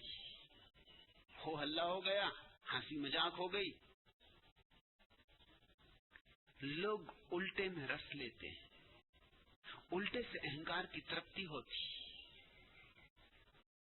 तुम किनको पूजते हो? कभी तुमने सोचा है अपने हृदय में कि तुम्हारी पूजा सिर्फ इसी कारण तो नहीं है कि वो आदमी सिर के बल खड़ा है, कुछ उल्टा कर रहा है, कुछ अस्वाभाविक कर रहा है, कोई आदमी कांटों पे लेटा है, बस तुम्हारे मन में एकदम श्रद्धा के सुमन खिले। तुम पागल हो? कांटों पे लेट जाने से क्या होगा? भूखे मरने से क्या होगा? पहाड़ों पर गिरती बर्फ में नग्न बैठ जाने से क्या होगा? ये सब अभ्यास है और सरल अभ्यास है, कोई बहुत कठिन अभ्यास नहीं है। तुम्हें अगर तैयारी करनी हो तो मैं तुम्हें सुगम उपाय बता सकता हूँ। ये बहुत सरल अभ्यास है। तुम जरा अपने छोटे बच्चे को कहना कि सुई लेके तू जरा मेरी पीठ पे जगह जगह चुभा, और तुम चकित हो जाओगे। बच्चा अगर 50 जगह चुभाएगा तो तुमको सिर्फ 25 जगह सुई चुभती मालूम पड़ेगी, और 25 जगह तुम्हें मालूम ही नहीं पड़ेगी, क्योंकि पीठ पर ऐसे बिंदु हैं जो ब्लाइंड स्पॉट है, जिनमें कोई चुभन पता नहीं चलती। बस वो जो कांटों पर लेट रहा है उसका कुल काम इतना है कि उसने अपनी पीठ पर कहां कहां चुभन पता नहीं चलती वो बिंदु खोज लिए। और कांटों की जो सेज बनाई है वो इस ढंग से बनाई गई है कि बस वो उन्हीं बिंदुओं पर कांटे पड़ते जिन बिंदुओं पर चुभन का पता नहीं चलता। तुम चाहो तो आज ही जाके घर अपने बच्चे को कहना जरा सुई लेके तू मेरी पीठ पे चुभा, और तुम बहुत हैरान होगे, बच्चा चुभा रहा और तुम्हें पता नहीं चल रहा है। पता ही नहीं चल रहा है क्योंकि उस स्थान पर कोई संवेदनशील तंतु नहीं है। तुम्हारी पूरी पीठ अनुभव नहीं करती, थोड़े से बिंदु हैं जो अनुभव करते। बस उनको छोड़ दो, बाकी पर तुम भी लेट सकते हो कांटों पर।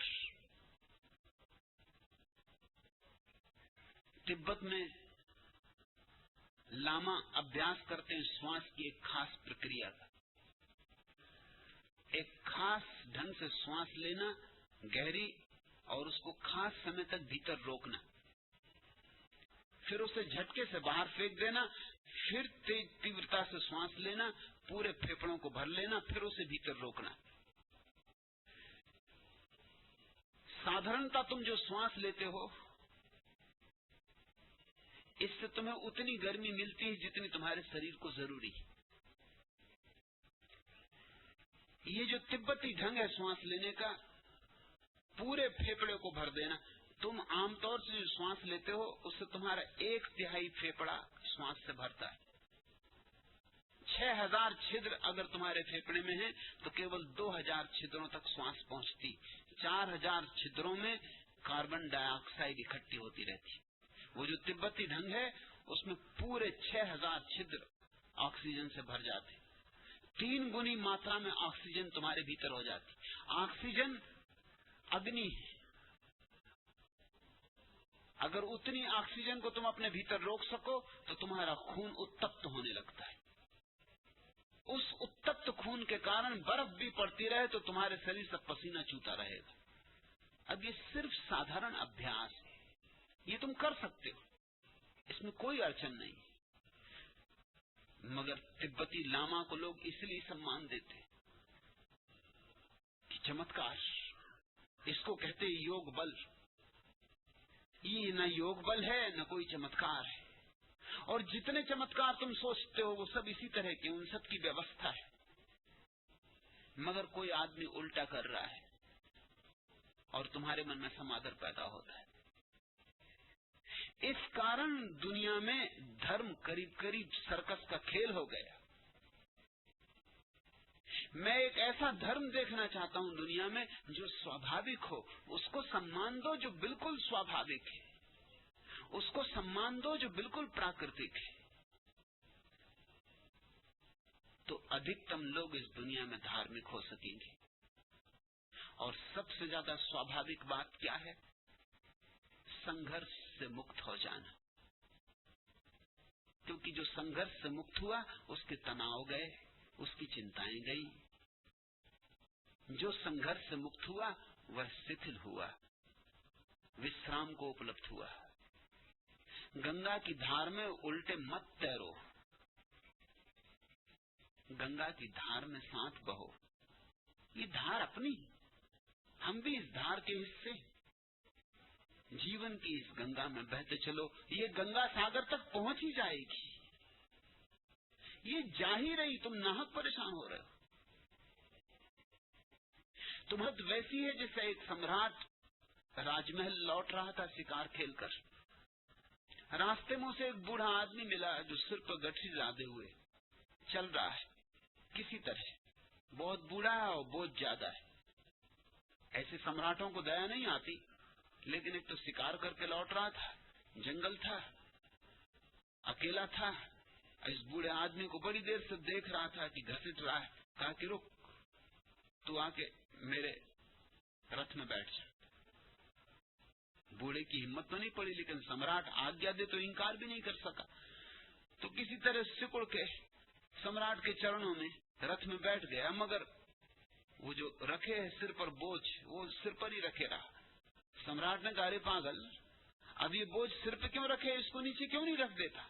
उसने कहा कि नहीं महाराज, नहीं, आपकी इतनी कृपा क्या कम है कि आपने मुझे रथ में बिठा लिया। अब आपके रथ पर अपने सिर का बोझ भी डालूं? नहीं नहीं, ये मुझसे न हो सकेगा। यही तुम्हारी दशा है। ये बूढ़ा समझ रहा है कि ये सिर का जो बोझ है रथ पे नहीं पड़ रहा है। रथ पे तो पड़ ही रहा है, चाहे रथ पे रखो चाहे अपने सिर पे रखो, क्योंकि तुम भी रथ पर हो। अब तुम नाहक अपने सिर पर धोना चाहो तो तुम्हारी मर्जी। जीवन की धारा अपने आप परमात्मा की तरफ बह रही है, बह ही रही है। अब तुम अगर गंगोत्री की तरफ तैरो तो तुम्हारी मर्जी। अगर धारा के साथ बहने को राजी हो जाओ पहुंच जाओगे, मगर एक बात ख्याल रखना, धारा के साथ बहे कि न तुम्हें कोई त्यागी कहेगा, न कोई तपस्वी कहेगा, न कोई महात्मा कहेगा। धारा के साथ बहे कि लोग कहेंगे अरे राग रंग में पड़े, लोग कहेंगे अरे ये कैसा सन्यास। मेरे सन्यासी को यही तो आलोचना झेलनी पड़ रही है, क्योंकि मैं सन्यास एक जीवन की स्वाभाविक दशा मानता हूं। मैं तुम्हें अगर उल्टा चलना सिखाऊं तुम्हें बड़ा सम्मान मिलेगा। मैं तुम्हें जीवन की जो सहज गति है उसके साथ तालबद्ध होना सिखा रहा हूं, तुम्हें सम्मान मिलने वाला नहीं। तुम चाहना भी मत, न मिले तो इसके कारण विषादग्रस्त भी न होना, ये बिल्कुल स्वाभाविक है। ज़ैन फकीर कहते हैं जब भूख लगे खा लो, जब प्यास लगे पी लो, जब नींद आ जाए सो जाओ, बस इससे ज्यादा और कोई साधना नहीं। मगर ऐसे आदमी को क्या तुम सम्मान दोगे? भूख लगे खा ले, प्यास लगे पी ले, नींद आए सो जाए, तुम कहोगे इसमें योग कहां?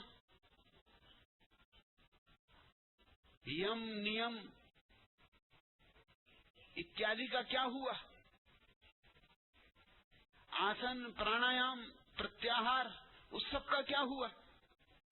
जब भूख लगे खा ले, जब नींद लगे सो जाए, जब प्यास लगे पी ले, ये कोई साधना हुई? मगर मैं तुमसे कहता हूं यही असली साधना है, सहज योग। अगर सहज योग को समझो कृष्ण तीर्थ, बह चलो तरण की तरह गंगा की धार में, फिर जीवन संघर्ष नहीं, फिर जीवन उत्सव है, महोत्सव है।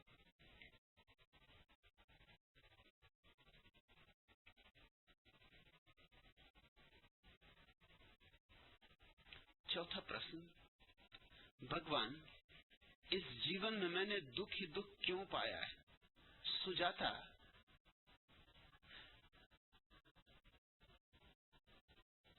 दुख ही दुख अगर पाया है तो बड़ी मेहनत की होगी पाने के लिए, बड़ा श्रम किया होगा, बड़ी साधना की होगी, तपस्या की होगी।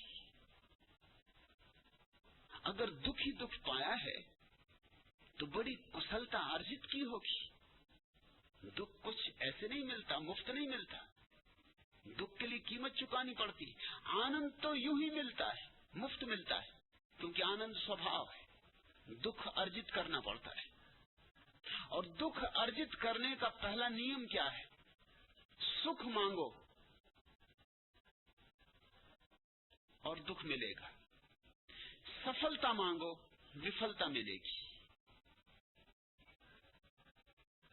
सम्मान मांगो अपमान मिलेगा। तुम जो मांगोगे उससे विपरीत मिलेगा।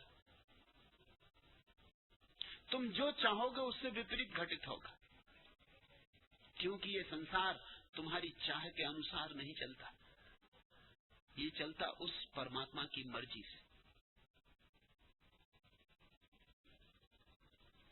जीसस ने अंतिम प्रार्थना की, हे प्रभु तेरी मर्जी पूरी हो। ये अंतिम भी है प्रार्थना, यही प्राथमिक भी होनी चाहिए। हे प्रभु तेरी मर्जी पूरी हो, मेरी मर्जी बीच में ना आए। सुजाता तू अपनी मर्जी बहुत बीच में ले आई होगी, इससे दुख ही दुख पाया है। अपनी मर्जी को हटाओ, अपने को हटाओ, उसकी मर्जी पूरे होने दो। फिर दुख भी अगर हो तो दुख मालूम नहीं होगा। जिसने सब कुछ उस पर छोड़ दिया, अगर दुख भी हो तो वो समझेगा कि जरूर उसके इरादे नेक होंगे, उसके इरादे बद तो हो ही नहीं सकते, जरूर इसके पीछे भी कोई राज होगा। अगर वो कांटा चुभाता है तो जगाने के लिए चुभाता होगा, और अगर रास्तों पर पत्थर डाल रखे हैं उसने तो सीढ़ियां बनाने के लिए डाल रखे होंगे। और अगर मुझे बेचैनी देता है, परेशानी देता है, तो जरूर मेरे भीतर कोई सोई हुई अभीपसा को प्रज्वलित कर रहा होगा, मेरे भीतर कोई आग जलाने की चेष्टा कर रहा होगा। जिसने सब परमात्मा पे छोड़ा उसके लिए दुख भी सुख हो जाते, और जिसने सब अपने हाथ में रखा उसके लिए सुख भी दुख हो जाते। दुख पाया है हमने सुख के संवर्धन के नाम पर, दर्द मिला है हमें प्यार के आवंटन के नाम पर। अन्य सभी कुछ वैकल्पिक था, आंसू ही अनिवार्य थे। बे आवाज रुदन पाया है गीत सृजन के नाम पर। गहराई में गिरे सतत हर ऊंचाई के वास्ते, अवरोहण ही पाया हमने आरोहण के नाम पर। संबंधों वाली सूची से नाम हमारा काट दिया, हमें दूरियां मिली निकटता के गोपन के नाम पर। कलियों में छुपकर कांटों ने हमें निरंतर दंश दिए, सर्पों के कुंडल पाए हैं आलिंगन के नाम पर। जन्म उपासी प्यास चली है जब जब भी व्रत खोलने, रख रख दिए अंगारे अधरों पर चुंबन के नाम पर। हम समग्र जीवन जीते हैं, भ्रम था हमको ज्ञात न था, टुकड़े टुकड़े मौत मिली है इस जीवन के नाम पर। जिसे तुम जीवन समझ रहे हो वह जीवन नहीं है, टुकड़े टुकड़े मौत है। जन्म के बाद तुमने मरने के सिवाय और किया ही क्या है? रोज रोज मर रहे, और जिम्मेवार कौन है? परमात्मा ने जीवन दिया है, मृत्यु हमारा आविष्कार है। परमात्मा ने आनंद दिया है, दुख हमारी खोज है। प्रत्येक बच्चा आनंद लेके पैदा होता, और बहुत कम बूढ़े हैं जो आनंद लेके विदा होते। जो विदा होते हैं उन्हीं को हम बुद्ध कहते हैं। सभी यहाँ आनंद लेकर जन्मते, आश्चर्य विमुग्ध आंखें लेके जन्मते, आह्लाद से भरा हुआ हृदय लेके जन्मते। हर बच्चे की आंख में झांक के देखो, नहीं दिखती तुम्हें निर्मल गहराई, और हर बच्चे के चेहरे पर देखो, नहीं दिखता तुम्हें आनंद का आलोक। और फिर क्या हो जाता है? क्या हो जाता है? फूल की तरह जो जन्मते हैं वो कांटे क्यों हो जाते हैं? जरूर कहीं हमारे जीवन की पूरी शिक्षण की व्यवस्था भ्रांत, हमारा पूरा संस्कार गलत, हमारा पूरा समाज रुग्ण, हमें गलत सिखाया जा रहा है। हमें सुख पाने के लिए दौड़ सिखाई जा रही, दौड़ो, ज्यादा धन होगा तो ज्यादा सुख होगा, ज्यादा बड़ा पद होगा तो ज्यादा सुख होगा। गलत है ये बात, न धन से सुख होता न पद से सुख होता। और मैं ये नहीं कह रहा हूँ कि धन छोड़ दो या पद छोड़ दो, मैं इतना ही कह रहा हूँ इनसे सुख का कोई नाता नहीं। सुख तो होता है भीतर डुबकी मारने से। हाँ, अगर भीतर डुबकी मारे हुए आदमी के हाथ में धन हो तो धन भी सुख देता है। अगर भीतर डुबके मारे हुए आदमी के हाथ में दुख हो तो दुख भी सुख बन जाता है। जिसने भीतर डुबकी मारी उसके हाथ में जादू आ गया, जादू की छड़ी आ गई। वो भीड़ में रहे तो अकेला, वो शोरगुल में रहे तो संगीत में, वो जल में चलता है लेकिन जल में उसके पैर नहीं भीगते।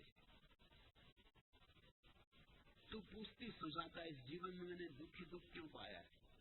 अगर तू किसी पंडित पुरोहित से पूछेगी तो कहेगा पिछले जन्म में पाप किए होंगे, उससे तुझे राहत मिलेगी। अब क्या किया जा सकता? पिछले जन्म में जो हुआ हुआ। पंडित पुरोहित कहेगा जो पिछले जन्म में किया किया, अब इस जन्म में मत करना। पति को परमेश्वर मान, चरण दाब उनके, भजन कीर्तन कर, यज्ञ हवन कर, अगले जन्म में सुख मिलेगा। अगले जन्म में क्या होगा इसका कुछ पक्का नहीं, अगला जन्म भी होगा कि नहीं इसका कुछ पक्का नहीं। कोई लौट के बताता नहीं कि यज्ञ हवन किए थे तो सुख मिला कि नहीं मिला। इसलिए पंडित का धंधा चलता। पंडित के धंधे को तोड़ना बहुत मुश्किल, क्योंकि वो जो चीजें बेचता वो दिखाई पड़ती ही नहीं। मैंने सुना है कि न्यूयॉर्क की एक दुकान ने विज्ञापन दिया कि अदृश्य पिन, बालों में लगाने के अदृश्य पिन आ गए, जिनको लेना हो ले जाएं। बिक्री शुरू हो गई। महिलाएं और ऐसे मौके पर छूट जाएं, कतारें लग गई।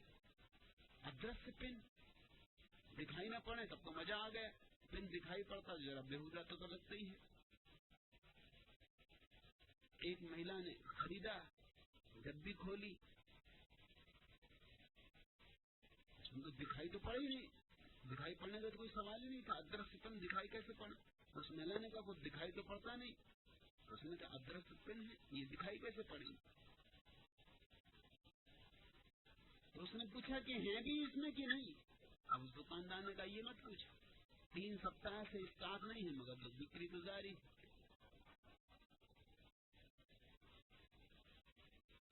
अदृश्य धंधे, उसमें पुरोहित का धंधा सबसे अदृश्य।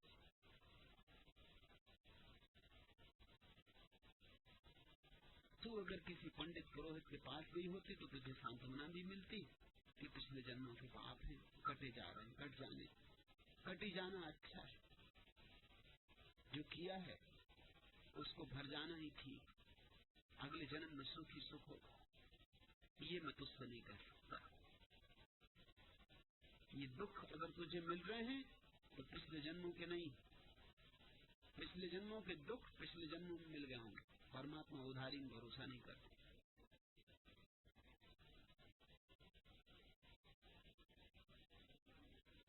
अभी आग में हाथ डालोगे अभी जलेगा, अगले जन्म में नहीं। और अभी किसी को दुख दोगे तो अभी दुख पाओगे, अगले जन्म में नहीं। ये अगले जन्म की तरकीब बड़ी चालबाज, ईजाद, बड़ा षड्यंत्र, बड़ा धोखा। अगर अभी प्रेम करोगे तो अभी सुख बरसेगा, और अभी क्रोध करोगे तो अभी दुख बरसेगा।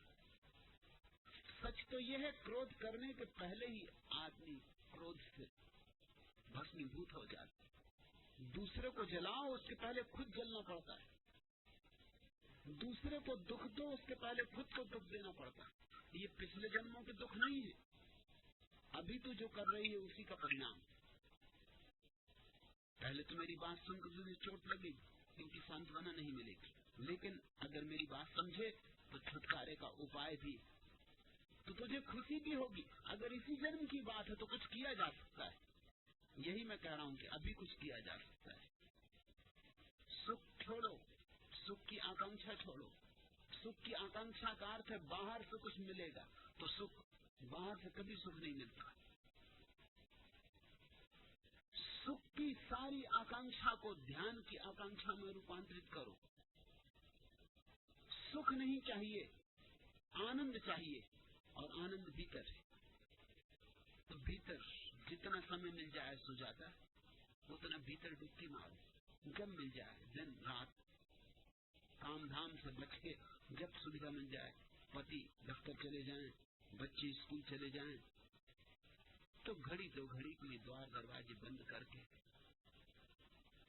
घर के ही नहीं इंद्रियों के भी द्वार दरवाजे बंद करके भीतर डूब जाओ, और धीरे धीरे सुख के फूल खिलने शुरू हो जाएंगे, महासुख के।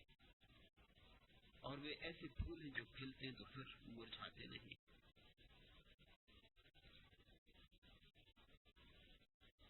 आज ही इस दुख से छुटकारा पाया जा सकता है, अगले जन्म तक प्रतीक्षा की कोई जरूरत नहीं। मैं कल पर नहीं टालता, क्योंकि परमात्मा को जैसा मैं जानता हूं, उसमें एक बात बहुत स्पष्ट है कि परमात्मा कल पे नहीं टालता, परमात्मा सदा आज। और तुम भी आज जीने की कला सीखो, जियो अपने अंतरतम से,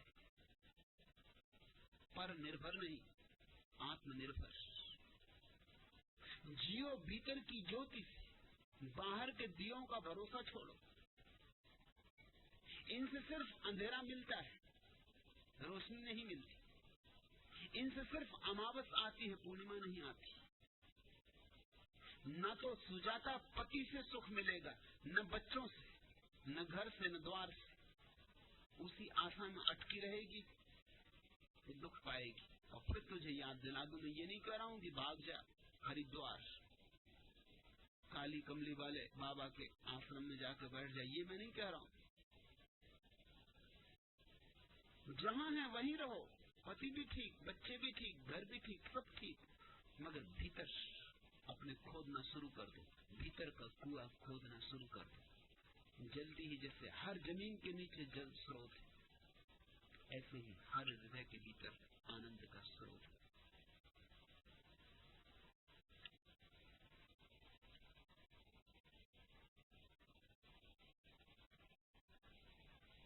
आखिरी प्रश्न, भगवान आपका संदेश घर घर पहुंचाने का संकल्प अपने आप ही सघन होता जा रहा है।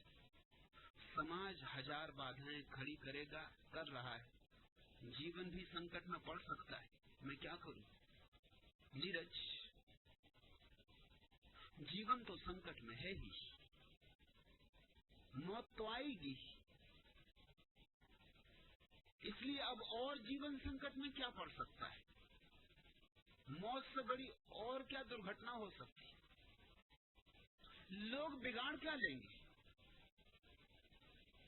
ऐसे ही सब छिन जाने वाला है, इसलिए घबराहट क्या, चिंता क्या? जहां सब लूट ही जाने वाला है, वहां तो घोड़े बेच के सो, फिक्र छोड़ो। लोग क्या करेंगे? लोग क्या छीन लेंगे? और लोग जो अड़चने पैदा करेंगे, अगर तुमने समझो तो हर अड़चन साधना बन जाएगी। लोग बाधाएं डालेंगे, अगर तुमने थोड़ी समझो बन जाएगी। लोग अड़चन पैदा करें, बाधा पैदा करें, इससे तुम्हारे भीतर आत्मा सघन होगी, मजबूत होगी, एकाग्र होगी। घबराओ मत।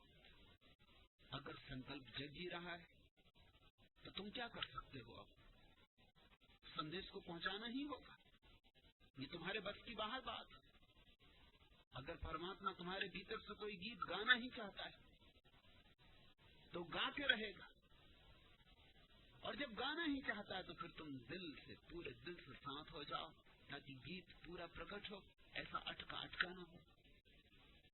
चला है राह वफा में तो मुस्कुराता चल, गीत गाता चल, कमाले आगही और कैफे जुस्तजू लेकर, हिसाबे दानिशो होशो खिरद उठाता चल। तगे राते जमाने को दे के हुक्म सवाल, नवा लिगाते जहां का मजाक उड़ाता चल। गिरोहे अहले तलब के बुझे बुझे से हैं दिल, चिरागे मंजिले मकसूद को जलाता चल। अजीयतों से उठा लुत्फे जिंदगी ए दोस्त, हर एक दर्द को दरमाने गम बनाता चल। दिखा के सोजे मोहब्बत की ताबनाकी को, जहाने शौक में एक आग सी लगाता चल।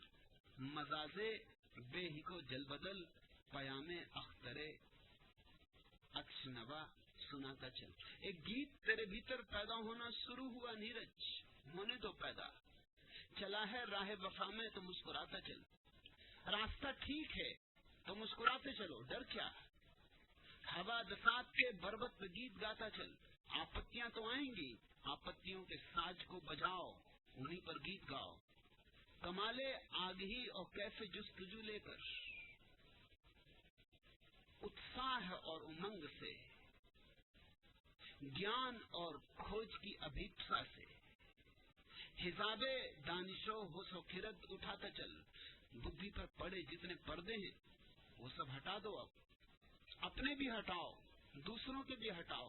पर्दे हटाने, लोगों के घूंघट हटाने, क्योंकि घूंघटों के भीतर परमात्मा छिपा है। तबे योराते जमाने को देके हुक्म सबात, युग को परिवर्तन की आवाज देनी है।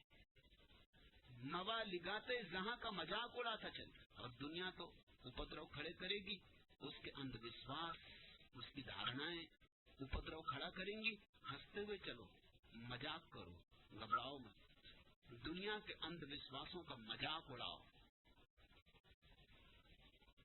हंसते हुए चलना है। गंभीरता से विरोहे अहले तलब के बुझे बुझे से हैं।